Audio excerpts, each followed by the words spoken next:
These 12 YouTube animators built some of the worst reputations in internet history, cementing their names among the most notorious figures in animation YouTube. My name is Ryan, and starting off our list is Notive, a former Roblox animator who was once seen as untouchable in the world of Roblox animation. His videos were intriguing, and his technical skills earned him millions of views within the Roblox community. For a long time, it looked like one of the platform's biggest success stories, until that image completely collapsed in September of 2023, when the community was hit with a 55-page expose document released by a Twitter burner account that went by the name of Spring Onion 10364. The document had been compiled by former associates and alleged victims, spanning allegations that are nothing short of horrible. Page after page, the document presented screenshots, message logs, and testimony that painted the picture of a creator living a double life behind the scenes. But at the center of the document was a relationship Notive allegedly maintained with a boy named Blue, who at the time had just turned 16, while Notive was 18 turning 19. According to the report, the relationship followed a sustained pattern of grooming, with Notive allegedly using his status and influence to create a power imbalance, while the relationship escalated into emotional and sexual abuse. In one instance, he told Blue that he jerked to him twice on that day, before promising to do it again for a third time. Despite how bizarre and uncomfortable the situation had turned out to be, Notive made it even more disturbing by allegedly sharing a video of himself masturbating to Blue, going as far as pressuring Blue to show his naked body during their calls. Notive was also accused of creating NSFW animations featuring characters modeled after himself and Blue, which for many fans crossed the line.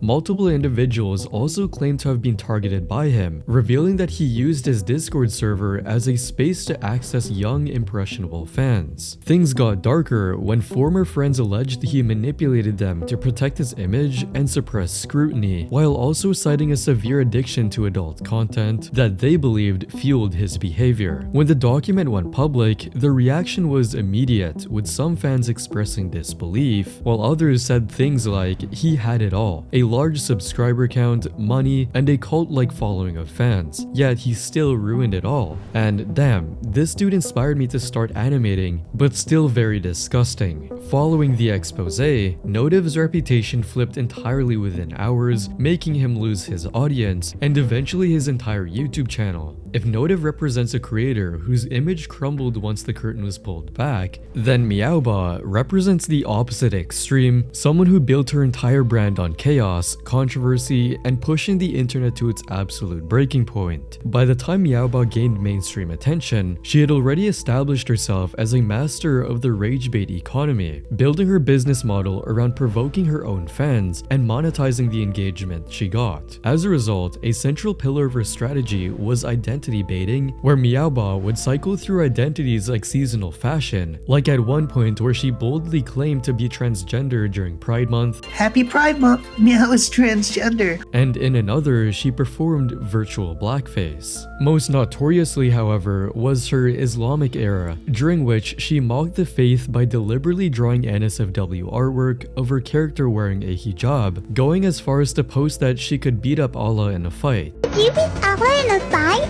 Of course Mel could! This was a calculated attempt to incite a reaction from one of the largest religious groups on the planet, but the lowest point of her career came when she began using people's death to her advantage. For instance, just weeks after the passing of Minecraft legend Technoblade, Meowbah posted sexualized artwork of her character straddling his casket, going as far as posting, "Rest in peace Technoblade. Let Meow ride that rotting techno dick.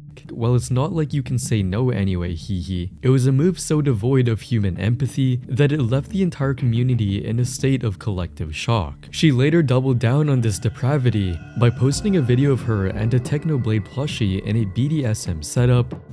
Oh, Technoblade. Who's my little cancer patient? Oh, Techno. Oh, I love your rotting body.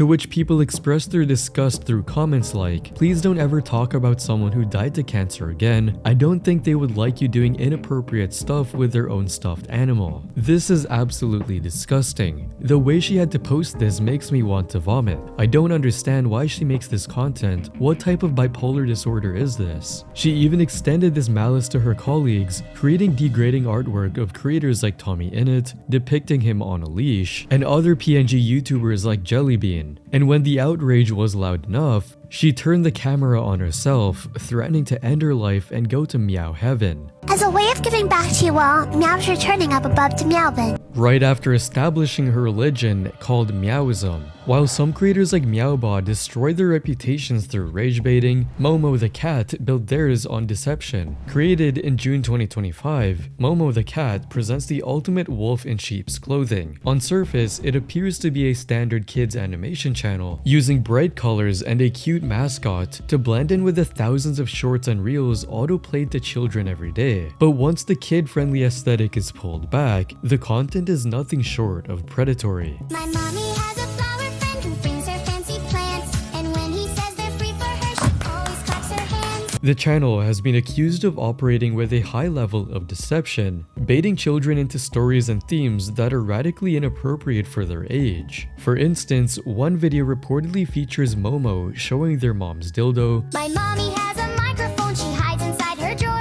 though she only likes to sing real loud when daddy's at the store. I brought it in for music class and watched the lights get brighter, but all I told the badge man was he put it in A minor. While other uploaded storylines involve a dominatrix and with a red room, My auntie has a playroom that smells like bubble gum. She said it's just for grown-ups and I'm not allowed to come. There's mirrors on the ceiling and sparkles on the floor, with swings that hang like jungle vines and locks on every drawer. She says she helps important men with stress and letting go. a promiscuous mom, My mommy has a plumber friend who comes to lay some pipe. The leak must be extra bad cause he stays till late at night. He seems to be a man of many talents. and even a PDF grandfather who kidnaps young children. My grandpa has a white van, he never lets me in. He says it's just for special friends and flashes his big grin. He gives out juice and candy to every kid but me. He even takes them on joyrides and says they will be free. What makes this especially concerning is the fact that these videos are served via YouTube Shorts, and because of that, children often don't have any choice in what they see. Scrolling through the comment section of every video, viewers express concerns through comments like, "Why does it actually look like a child show but isn't?" and "What type of Diddy party is this?" But either way, the only logical conclusion is that this is extremely disturbing. If Momo the Cat exposed how kids' content can be exploited, Serak Artman exposed how creativity can be reduced to content farming. For a while, Serak Artman looked like a rising authority within the South Park animation space. His channel pumped out long-form deep dive essays at an almost impossible pace, covering different topics with an air of expertise. To the average viewer, it seemed like the work of a dedicated superfan with an endless well of insight. But in late 2024, that image began to crack when investigations by creators like Blooms revealed that Serak Artman was running his channel like a content farm, exploiting a passionate fanbase rather than contributing to it. Summarizing episodes of cartoons. It's super lazy, and more of these channels were popping up every day for different shows. And this is something that I had known about already, but what I realized is that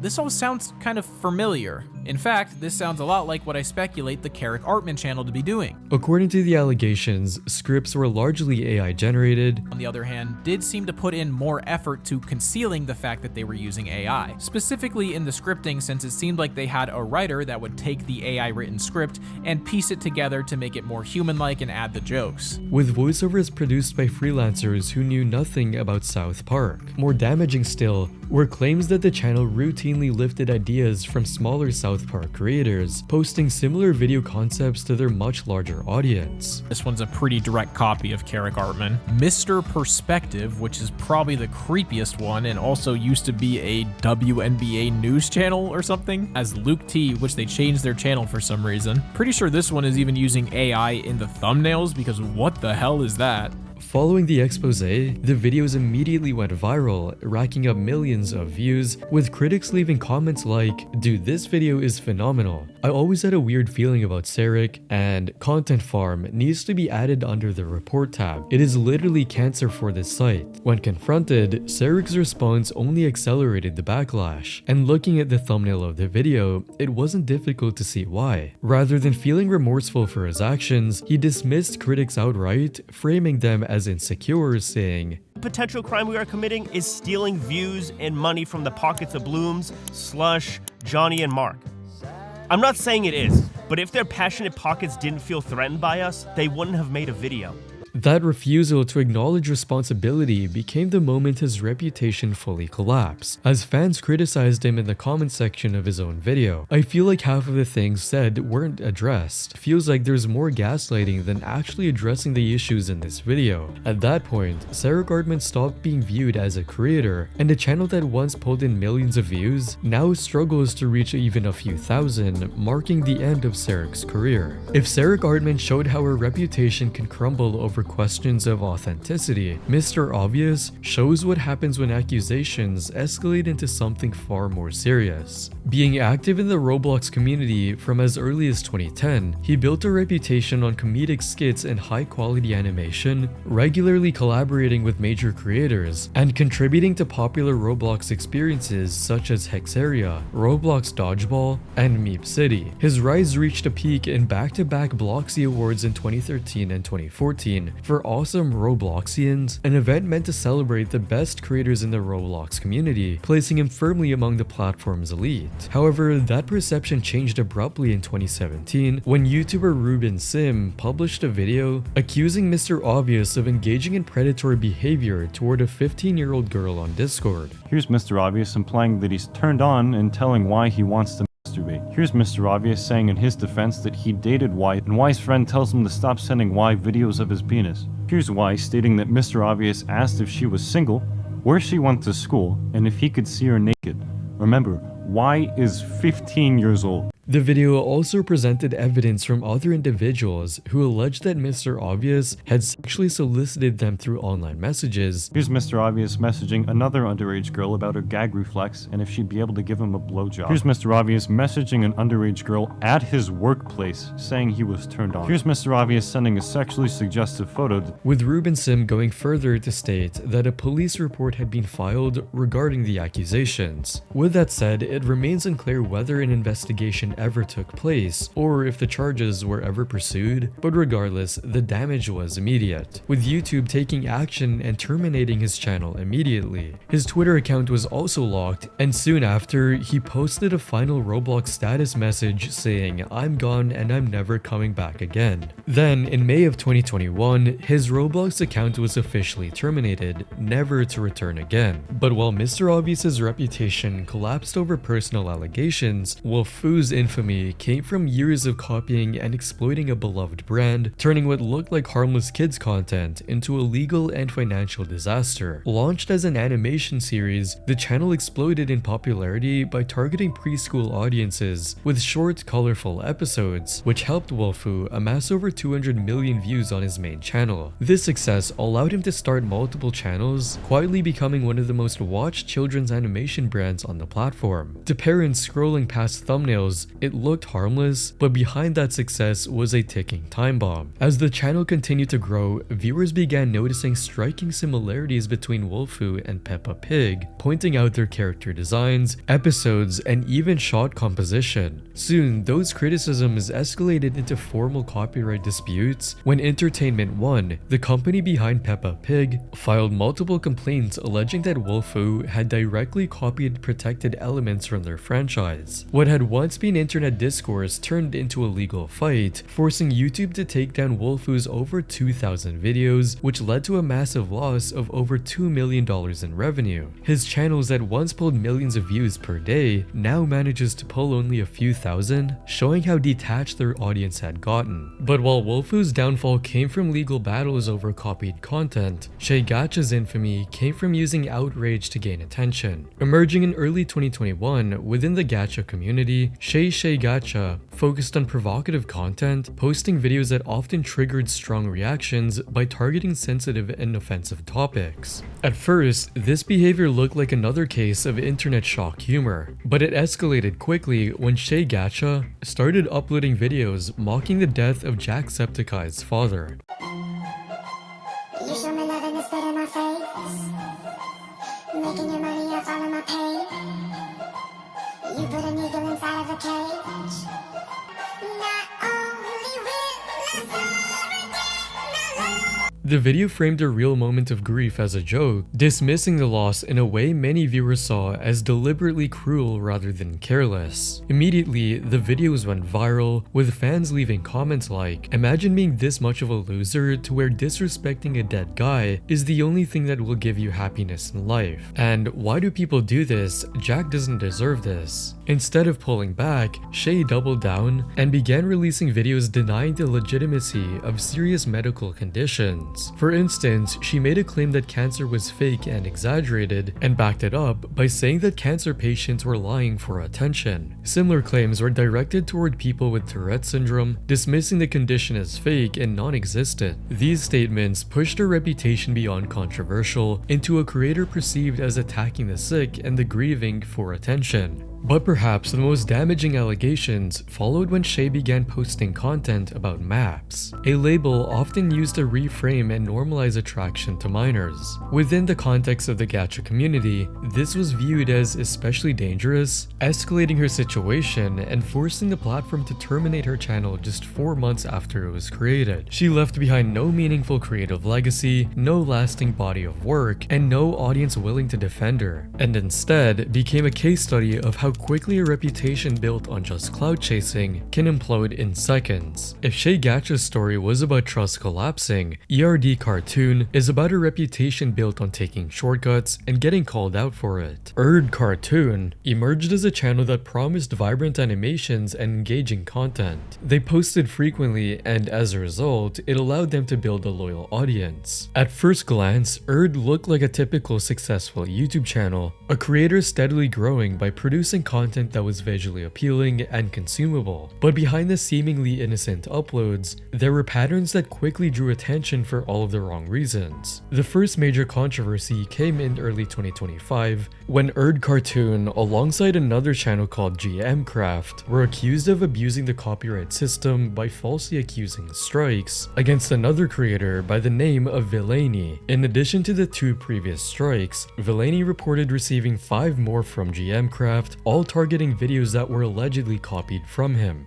Last week Sunday was when I received 2 false copyright strikes from 2 channels, Erd Cartoon and GM Craft, with the latter threatening to get my channel terminated by sending 5 more strikes. Even other commentators like Glider Guy and Keyed Boy had also made videos calling out Erd for the false strikes, publicly criticizing their approach and calling the channel a brainrot sus channel. Pretty much this channel uses the Amazing Digital Circus and other kids shows like Inside Out 2 to make weird brainrot and even sus animations. And also called it a brainrot copyright striker. Seeing this, the backlash spread quickly, with viewers leaving comments like, "That channel needs to be banned now." And "This is honestly hideous and disgusting that people actually do this. What a world we live in." Plagiarism allegations soon followed, after another creator by the name of Emezi made a video claiming that Erd Cartoon, among other channels, frequently copied animations from them without giving proper credit.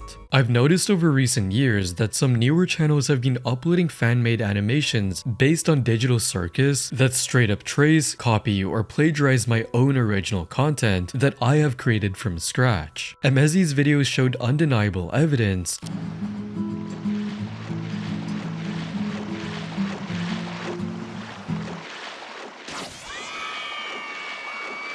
showing that Erd Cartoon's high-volume content model relied on the labor of independent animators turning their styles into new videos for personal profit. At the same time, Erd Cartoon faced criticism for the thumbnails it used to attract viewers, often bordering on NSFW scenes. These click-driven thumbnails functioned as bait, exploiting the algorithm to reach a much younger audience in a way that's similar to the Elsa Gate era. The channel's About page added another layer to the controversy, reading, "I I like to create animations for fun based on the fantasies in my head, sparking concern among viewers and commentators. While the intentions behind these statements were unclear, they fuel discussion about the mindset guiding the content, raising questions about the creator's priorities and approach to the material they produced. By mid-2025, Erd Cartoon had totally ruined their reputation, which started making more people see the channel as a manipulative content farm pretending to be a real creator. But while Erd Cartoon's downfall came from exploitation and copying, Shappy's reputation crumbled by masking adult content behind a kid-friendly facade. At first glance, Shappy's way appeared harmless, just like any other animation channel. His videos featured cute cartoon dogs, drawn in a Shay Gacha art style that closely resembled characters commonly found in children's animation. But the content of the videos told a very different story, where instead of child-friendly humor, Shappy's animations featured adult jokes, dark humor, and sexual references, which had no place in front of an audience that was mainly innocent kids. I just caught you playing with your thing.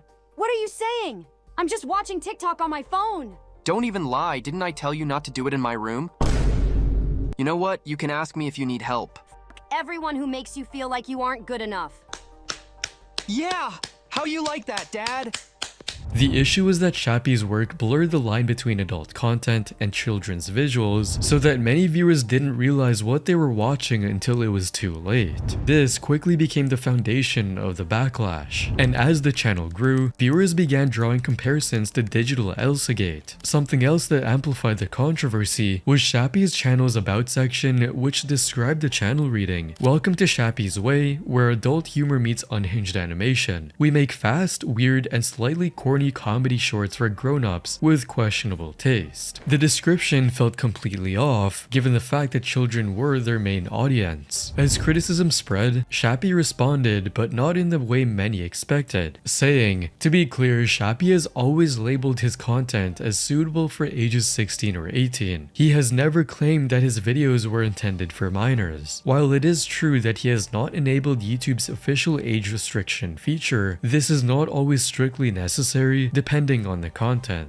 From his perspective, his responsibility ended after posting his videos, and that children seeing the content was a failure of the platform or parental oversight, and not the creators. Instead of softening his approach, Shappy leaned into the controversy, leaving passive-aggressive remarks under critical videos. To many people, it came across more like dismissal, refusing to engage with the actual concern being raised. Months later, very little had changed, but by that point, the damage was already done. But if Shappy showed how presentation alone can poison a reputation, Super Jojo proved how far copying can take a brand and how violently it can come crashing down. Produced by the Chinese media company Baby Bus, the channel pumped out nursery rhymes and family-friendly animations at an industrial scale. The visuals were clean, the songs were catchy, and the branding was unmistakably tuned for preschool audiences. By 2021, Super Jojo had grown into a juggernaut, amassing over 19 million subscribers and billions of views across its network. To most parents, it blended seamlessly into the endless scroll of children's content, but to others, something felt off. Viewers began noticing how closely Super Jojo mirrored Cocomelon and immediately started calling them out for their similarities through comments like, "Super Jojo is a wish Cocomelon," and "I 99.99% think Super Jojo copied Cocomelon. They basically have same content as Cocomelon." And looking at Super Jojo's videos, the similarities were just too much, with character designs, scene setups, and even the structure of the songs feeling eerily familiar. But at the center of it all was Jojo himself, a toddler protagonist whose appearance closely resembled Cocomelon's JJ. The situation escalated into a full-blown legal war in August 2021 when Moonbug Entertainment, the owner of Cocomelon, filed a lawsuit against Baby Bus, alleging that Super Jojo had directly copied Cocomelon, including every bit of undeniable evidence. Then, in July 2023, a California jury unanimously ruled in Moonbug's favor, finding that Baby Bus had willfully infringed on dozens of copyrighted elements. The damages totaled $23.5 million,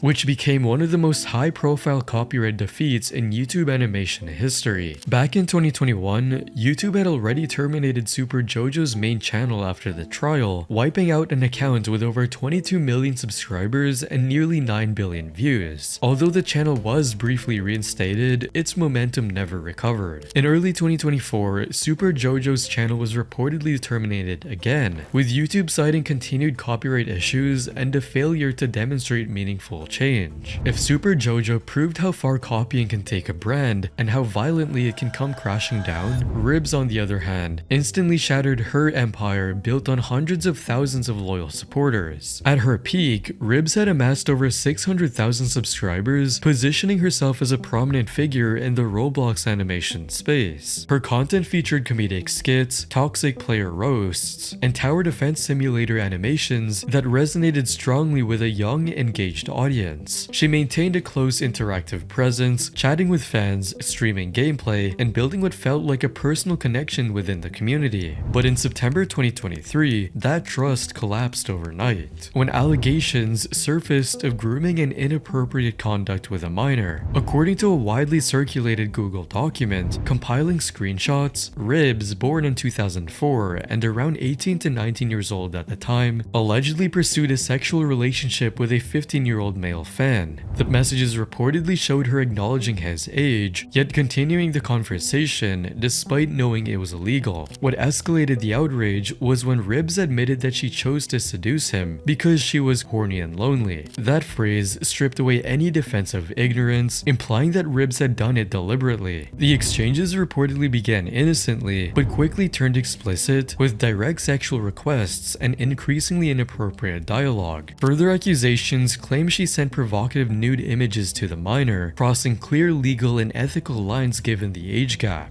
As the document spread across social media, backlash exploded, with viewers and other creators dissecting the evidence and calling out the behavior through comments like, "I hope he gets cancelled," and "Jesus Christ, what the heck is happening in Roblox, and why is every Roblox creator becoming a groomer?" The victim reportedly confronted her, but according to the evidence, Ribs allegedly expressed regret only because she, quote, "might get in trouble," which showed she cared more about getting caught rather than the harm it caused. Later, Ribs made an apology video. "I want to apologize for everyone for these things I did 2 years ago. My mental health was extremely low. After I quitted internet for 2 whole years, I sought help, therapists, to make my mental health better." But shockingly, she doubled down on her infamy and started lashing out at critics, going as far as saying, "Hahaha, it's so stupid how people are making theory videos or assuming things about me, like I could give less of a crap about YouTube," and all the Roblox players in the comments trying to be hashing deep. "I only speak for myself, like I swear everyone is so bad." Shortly after, her YouTube channel was terminated. And while Ribs' downfall came from the violation of personal boundaries, Bella the Wolf would take a different approach, using shock, manipulation, and outright deception to exploit her audience into territories that are genuinely criminal. Emerging as a gacha-style animator, Bella built a following of over 100,000 subscribers, but by systematically dismantling every boundary of online decency. Her reputation first began to sour through a series of videos targeted at religious communities, like in one where, in a blatant attempt to incite engagement, she animated Jesus and Allah in romantic contexts, even going as far as to post a video depicting herself, quote, killing Jesus. While many creators use shock humor to make their content catchy, the community saw this as just another unhinged attempt to gain clout. However, Bella's controversies quickly escalated from religious disrespect to moral depravity. Following the death of the beloved Minecraft creator Technoblade, Bella mirrored Meowbah's behavior by creating tribute content that was viewed as mockery,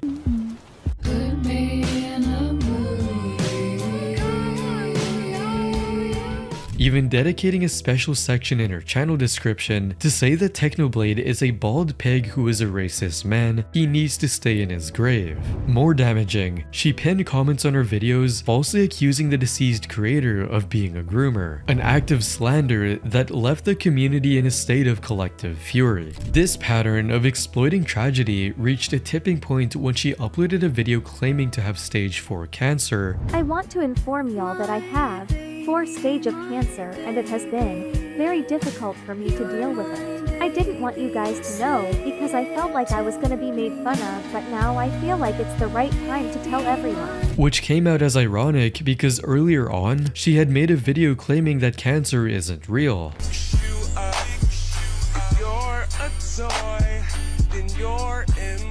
The gravity of the claim briefly silenced some critics, until a reversed image search revealed the truth that Bella had stolen a photo of a completely different person to serve as her proof. Yet, the most severe blow to her reputation came when Bella was accused of leaking the personal phone number of a 10-year-old boy on her Discord server. Who goes on the internet by Bella the Wolf, put my son, and here he is, put Mal's number on a Discord server, said that it was hers, and told people to call. With the resulting doxing, leading to the child being bombarded with hundreds of harassing messages and calls. Since then, Mal's has gotten over 500 text messages, over 200 phone calls, and voicemails that we've had to deal with. So at this point, I am gonna have to change Mal's number. Fans were left commenting things like, "That must have been a horrible experience. I feel bad for him and the rest of his family. I will pray for them to never have to experience that again. And I feel bad, especially how I can just imagine him picking up and hearing people screaming at him and probably tell him to die and calling him slurs." In the fallout of the doxing scandal, Bella attempted to pivot one last time, claiming in a video that she had been arrested and served jail time for her actions. For the last 3 weeks, I was in jail and it's very horrible in here.